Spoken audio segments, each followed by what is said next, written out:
write more questions and answers makes you thorough.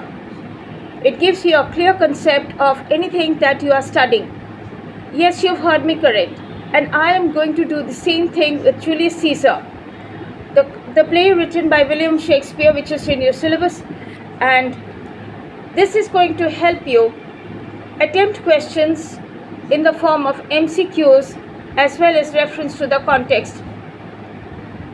This is going to bring out the intricate details from in between the lines, and I feel that it is going to help you, and you are really going to get a lot of help from this set of questions that I have designed for you. You are attending Teacher Shumana's class, and we are in our Julius Caesar class, and let's continue with the new series, questions and answers. Question 1 of the day. Who is the protagonist of the play Julius Caesar? According to the play Julius Caesar written by William Shakespeare, the protagonist of the play is Brutus, despite its title. Is Julius Caesar, this is question 2, is Julius Caesar a tragedy or a historical play? Julius Caesar, a play written by William Shakespeare, is actually both a tragedy and a historical play. Question 3. Who are tribunes? According to the play Julius Caesar written by William Shakespeare, in Act 1, Scene 1, the tribunes are the characters who are actually officials of ancient Rome, who are chosen by the people to protect their interests.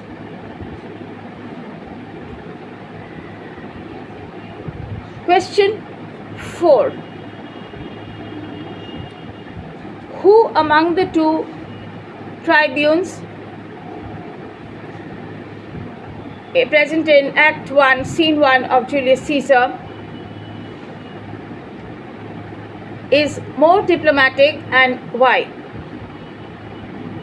According to Act 1, Scene 1 of Julius Caesar written by William Shakespeare, among the two tribunes, Flavius and Marullus, Flavius happens to be more diplomatic, as he calls the people, the commoners, good countrymen,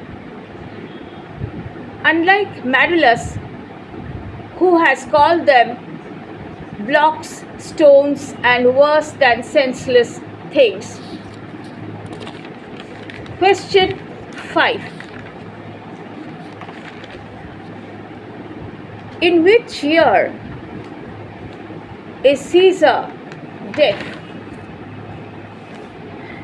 According to Act 1, Scene 2 of Julius Caesar, written by William Shakespeare, we have come to know that Julius Caesar is deaf in his left ear.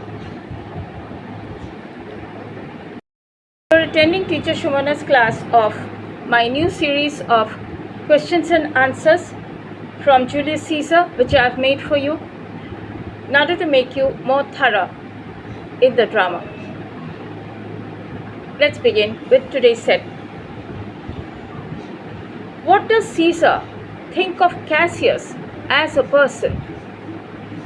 According to Act 1, Scene 2 of Julius Caesar, written by William Shakespeare, Caesar feels that Cassius is never happy with himself and is highly ambitious and is thus very dangerous. The next question now, What is the festival in which Antony is going to run? This is question number 7 of the series. What is the festival in which Antony is going to run? And every time you can see that I'm beginning the answer with according to Act 1, Scene 1, or according to Act 2, Scene 2 of Julius Caesar, well, this is the way in which you really have to begin writing an answer. So it may sound boring, but I have to give you in the way in which the answer has to be written. So this is question 7. I'll repeat the question and give you the answer. What is the festival in which Antony is going to run? According to Act 1, Scene 2 of Julius Caesar, written by William Shakespeare, Antony is going to run at the feast of Lupercalia. Question 8 now. What is Pompey's porch? According to Act 1, Scene 3 of Julius Caesar, written by William Shakespeare, Pompey's porch is the porch or the entrance of the theatre built by Pompey outside the gates of Rome. Question 9 now. What is the Capitol? According to Julius Caesar, written by William Shakespeare, you can see here that I have not used the name of any act or scene because this question pertains to the drama as a whole. So I have written, according to Julius Caesar, written by William Shakespeare, Capitol is the temple of Jupiter, the chief god, on the Capitoline hills. It serves as the central hub of religious and political activities. Question 10 now. Here's some interesting historical information for all of you. Julius Caesar, also known as Gaius Julius Caesar, was a Roman general. I've said historical information, so I can write it in the past tense.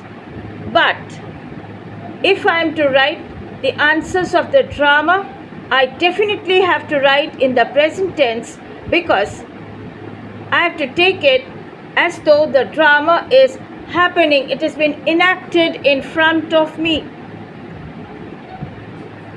I'll repeat question 10. Here's some interesting information from the pages of history. Julius Caesar, also known as Gaius Julius Caesar, was a Roman general. He was born on the 12th of July, 100 BC. He fought a battle with Pompey in Munda in Spain and won it in March 45 BC. Celebrations for this was in October in the same year, and he was assassinated. That is, Julius Caesar was assassinated on the 15th of March or the Ides of March in 44 BC.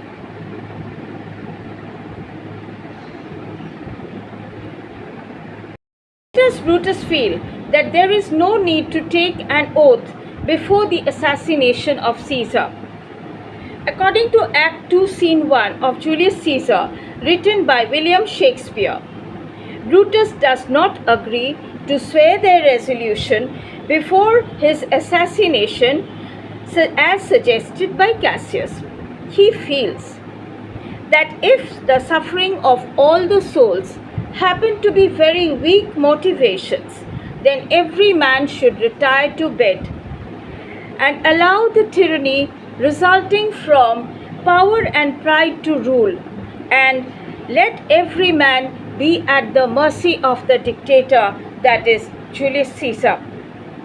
Brutus feels that as true Romans, they will not deceive each other and that there is no oath needed, except that an honest man is engaged to another one by word of honesty in their unified mission. Name the person who hasn't come along with the rest of the conspirators to Brutus's house to meet him, and whom does Brutus send to bring that person to his house?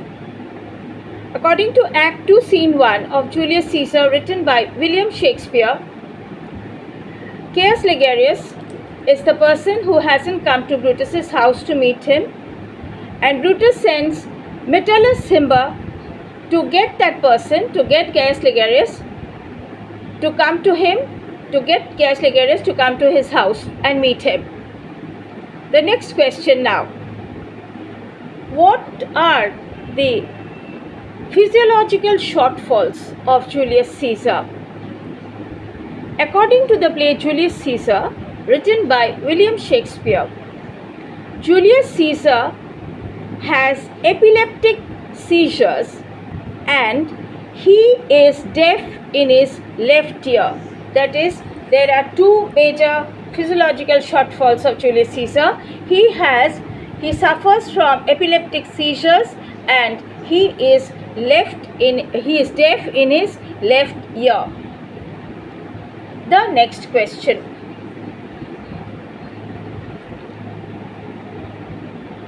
At what time of the night? It is actually early morning that the conspirators leave Brutus's house before the Ides of March. According to Act 2, Scene 1 of Julius Caesar, written by William Shakespeare, the conspirators leave Brutus's house at 3 a.m. Sometimes, very intricate details come and you happen to forget things. So I picked it out in the form of a question. So they left Brutus's house at 3 a.m. This early morning, and of course it's the previous night, as you can see. Next question is, at what time of the night does Trebonius feel that it is the time the conspirators should leave Brutus's house before the Ides of March? Trebonius feels that it is the time the conspirators should leave Brutus's house the night before the Ides of March, when the clock strikes 3. So I've given two questions and answers to you, two different questions to you with the same answer given in two different ways. Please listen to it carefully and keep it in your mind. By what time is the next question now. By what time are the conspirators supposed to reach the capital on the Ides of March? The conspirators are supposed to reach the capital latest by the 8th hour on the Ides of March. Who among the conspirators feel that he can convince Caesar to go to the capital on the Ides of March? Decius Brutus feels that he can convince Caesar against Caesar's own wish to go to the capital on the Ides of March. The next question. Why does Caius Ligarius bear Caesar hard or hate Caesar? Caius Ligarius bears Caesar hard or hates him because Caesar has spoken severely to him for speaking well of Pompey. The next question. How many had warned Caesar? I'll read the question once more. How many have warned Caesar to be careful and not go to the capital on the Ides of March? How many have warned Caesar to be careful and not go to the capital on the Ides of March? Caesar has been warned by two people, the soothsayer and Artemidorus. to stay away from the capital on the Ides of March. The next question, who is Porcia's father? Marcus Cato is Porcia's father. He is famous for his Stoic philosophy. He fights for Pompey in the civil war and then commits suicide in order to avoid being captured by Caesar. How many times did Calpurnia cry out in her sleep? What were the words? According to Act 2, Scene 2 of Julius Caesar, written by William Shakespeare, Calpurnia has cried out thrice in her dreams. She says, "Help ho, they murder Caesar." The next question. Why do the augurs not want Caesar to stir out of his house on the Ides of March? According to Act 2, Scene 2 of Julius Caesar, written by William Shakespeare, the augurs do not want Caesar to stir out of his house on the Ides of March because, on examining the body parts of the animal sacrificed to the gods, according to Caesar's instruction, they did not find the heart within the beast. This is what they regarded as extremely inauspicious.